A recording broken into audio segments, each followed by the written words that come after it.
اللہ کے علاوہ کسی فوت شدہ کے وسیلہ سے دعا مانگ سکتے ہیں۔ اللہ کے نیک بندوں کے وسیلہ سے جو دعا کرتا ہے اللہ جلدی قبول کرتا ہے۔ میرے بھائیوں، قرآن مجید میں اللہ تبارک و تعالی نے یہ بات ارشاد فرمائی ہے کہ وابتغوا الیہ الوسیلہ، اللہ کی طرف وسیلہ تلاش کرو۔ امام ابن کثیر رحمہ اللہ نے، امام طبری رحمہ اللہ نے تفسیر طبری کے اندر اس کا مفہوم اور مطلب دیگر کئی سارے ائمہ سے یہی بیان کیا ہے کہ اس کا مطلب نیک اعمال ہے۔ اللہ تبارک و تعالی کی طرف وسیلہ تلاش کرنے کا معنی کیا ہے کہ نیک عمل کرو، اور وسیلہ کا معنی ہوتا ہے قرب، قریب ہونا۔ تو نیک اعمال جو ہیں وہ انسان کو اللہ کے قریب کرتے ہیں۔ باقی وسیلہ جو ہے شریعت میں اس کی 3 قسمیں ہیں جو جائز اقسام ہیں۔ نمبر 1، اللہ کے ناموں کے ساتھ وسیلہ پکڑنا۔ اس کی دلیل قرآن مجید کے اندر موجود ہے، وَلِلَّهِ الْأَسْمَاءُ الْحُسْنَى فَادْعُوهُ بِهَا، اللہ کے اچھے اچھے نام ہیں، تم ان ناموں کے ذریعے سے اللہ کو پکارو۔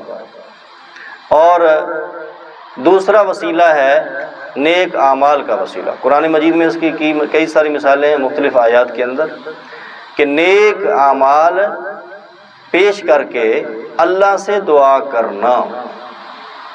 اور اس کی ایک مثال صحیح حدیث کے اندر بھی موجود ہے، صحیح بخاری میں حدیث غار، اس میں یہ مسئلہ موجود ہے کہ 3 بندے سفر کر رہے تھے، ان کو ایک جگہ پر رات پڑ گئی کسی جنگل کے اندر، تو وہ ایک غار کے اندر چلے گئے رات گزارنے کے لیے۔ تو پھر کیا ہوا کہ اوپر سے ایک بہت بڑا پتھر چٹان لڑکتا ہوا اس غار کے منہ کے آگے رک گیا، اور غار کا منہ بالکل بند ہو گیا۔ وہ بندے بڑے پریشان ہو گئے، وہ تینوں مل کر اس پتھر کو ہٹا نہیں سکتے تھے۔ آخر ان تینوں نے یہ سوچا کہ ہم اپنا کوئی ایسا عمل یاد کر کے اس کے وسیلے سے اللہ سے دعا کریں۔ تو ان تینوں نے ایک ایک اپنا عمل یاد کیا۔ اس میں ایک بات یہ بھی سوچنے والی ہے کہ جو کام اللہ کے لیے ہوتا ہے نا وہ بہت کم ہوتا ہے۔ کہ دیکھو نا، انہوں نے سوچا، ساری زندگی انہوں نے جتنی بھی گزار چکے تھے اس کے بارے میں انہوں نے خوب غور و فکر کیا، تو ہر بندے کو اپنی پوری زندگی سے جس عمل پر سب سے زیادہ بھروسہ تھا کہ یہ ہم نے اللہ کے لیے کیا ہے، ایک ایک ان کو یاد آیا۔ اخلاص کتنا مشکل ہے۔ تو بہرحال قصہ مختصر یہ ہے کہ ان تینوں آدمیوں نے اپنا اپنا ایک عمل یاد کر کے اس عمل کے ذریعے سے اس کا وسیلہ پیش کر کے کہ یا اللہ، اگر ہم نے یہ عمل تیرے لیے کیا تھا، تیری خاطر کیا تھا، تو تو اس کی وجہ سے ہمیں اس مصیبت سے نکال دے۔ تو جب تینوں نے الگ الگ اپنا اپنا عمل اللہ کے سامنے پیش کیا، تو پہلی جب دعا کی گئی تو تھوڑا سا پتھر ہٹ گیا، پھر دوسرے بندے نے دعا کی، پھر پتھر تھوڑا سا ہٹ گیا، پھر تیسرے بندے نے دعا کی، پھر پتھر تھوڑا سا اور ہٹ گیا، راستہ بن گیا اور وہ نکل کر چلے گیا۔ اور تیسرا جو جائز وسیلہ ہے وہ ہے نیک زندہ بندے سے دعا کی اپیل کرنا، اس سے دعا کی درخواست کرنا جو نیک ہو اور زندہ ہو۔ اس کی مثالیں بہت ساری موجود ہیں حدیث کے اندر کہ صحابہ کرام رضی اللہ تعالی عنہم اجمعین رسول اللہ صلی اللہ علیہ وسلم کے پاس آ کر دعائیں کرواتے تھے۔ اس کی ایک مثال صحیح بخاری کے اندر موجود ہے کہ آپ خطبہ ارشاد فرما رہے تھے، ایک شخص آیا اور اس نے آ کر عرض کی، یا رسول اللہ صلی اللہ علیہ وسلم، جانور مر گئے، راستے منقطع ہو گئے، مال مر گئے، اللہ سے دعا کیجئے اللہ بارش نازل کر۔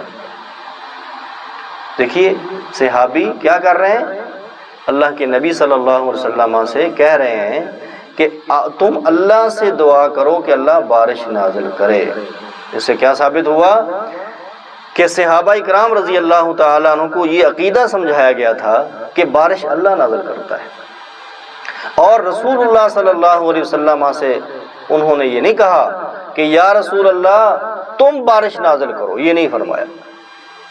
پتہ چلا کہ بارش نازل کرنے کا اختیار اللہ کے پاس ہے، اللہ ہی بارش نازل کرتا ہے۔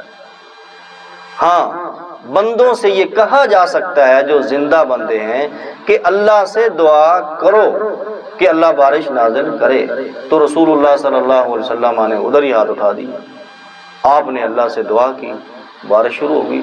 ابھی جمعہ ختم ہی نہیں ہوا تھا، خطبہ ختم ہی نہیں ہوا تھا، بارش شروع ہو گئی، اور بارش بہت زیادہ ہوئی۔ صحابی کہتے ہیں کہ ہم اگلے جمعے تک ہم نے سورج نہیں دیکھا تھا، کتنی بارش ہوئی۔ جب اگلا جمعہ آیا تو پھر ایک بندہ داخل ہوا مسجد کے اندر، اور اس نے کہا یا رسول اللہ صلی اللہ علیہ وسلم اللہ سے دعا کیجئے، اللہ بارش کو ختم کر دے، بند کر دے، راستے منقطع ہو گئے ہیں، مال مر گئے ہیں، فصلیں تباہ ہو گئی ہیں۔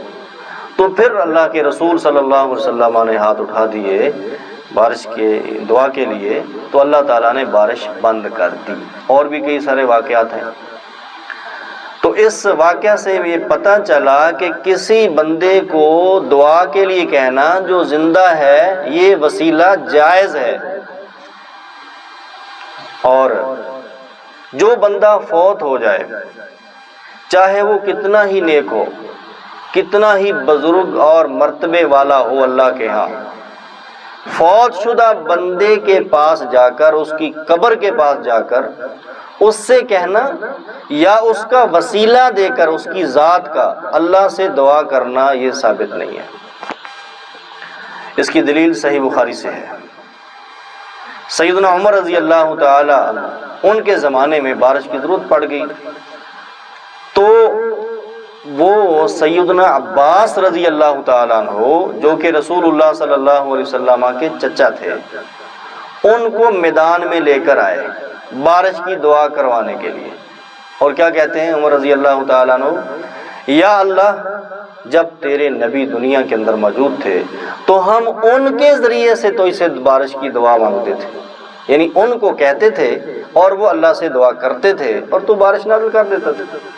اب ہم ان کے چچا کو لائے ہیں، اب ہم ان کے چچا کو لائے ہیں کہ یا اللہ تو بارش نازل کر دے، ان سے دعا کروا رہے ہیں۔ ثابت ہوا کہ اگر میت فوت شدہ بندے کا وسیلہ دے کر، اس کی ذات کا وسیلہ دے کر اللہ سے دعا کروانا جائز ہوتا تو سیدنا عمر رضی اللہ تعالی عنہ رسول اللہ صلی اللہ علیہ وسلم کی قبر پر جاتے اور وہاں جا کر اللہ سے یہ دعا کرتے کہ یا اللہ تجھے اس صاحب قبر کا واسطہ ہے، اس کی ذات کا واسطہ ہے، اس کے وسیلے سے ہم تو اسے دعا مانگتے ہیں کہ یا اللہ تو ہمیں بارش دے دے۔ آپ نے ایسا نہیں کیا، بلکہ کسی صحابی سے ایسا کرنا ثابت نہیں ہے کہ انہوں نے آپ کی وفات کے بعد کسی بھی مصیبت میں، کسی بھی مشکل میں انہوں نے رسول اللہ صلی اللہ علیہ وسلم کی قبر پر جا کر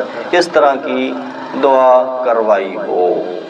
تو یہ میرے بھائیوں وسیلے کے متعلق تھا کہ وسیلہ جائز ہے، مگر جو قرآن و سنت کے مطابق جائز ہے، اور اس طرح جو ناجائز وسیلے ہیں، لوگوں کی ذات کا وسیلہ دینا اور لوگوں کی روح کا وسیلہ دینا، کسی کی مرتبہ جاہ کا وسیلہ دے کر اللہ سے دعا کرنا، اس کا کوئی ثبوت نہیں ہے۔